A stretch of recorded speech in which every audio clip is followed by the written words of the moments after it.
नमस्कार, माझे नाव अमृता लेगे आहे. मी पीएम श्री जिल्हा परिषद प्रशाला दावडा तालुका भोकरदन जिल्हा जालना या शाळेमध्ये शिकत आहे. मी वाचन महोत्सवामध्ये श्यामची आई हे पुस्तक वाचले.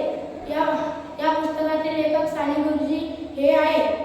या पुस्तकात प्रत्येक गोष्ट म्हणजे विचार व संस्काराचा धडा आहे. छोट्या छोट्या गोष्टीतून साने गुरुजी यांच्यावर आईने केलेले संस्कार वाचून आपण सुद्धा संस्कारमय होतो. खूपच सोप्या भाषेत नैतिक मूल्याचे धडे दिलेले आहे. आई हीच आपले शिक्षणाचे व संस्काराचे चालते बोलते विद्यालय व विद्यापीठ आहे. आई हीच आपले सर्वात मोठे गुरु आहे. या कथा वाचून मी खूप भावपूर्ण झालो आणि या कथातून मला नैतिक मूल्याचे शिक्षण मिळालेले आहे. खरोखरच आई व वडील आपल्या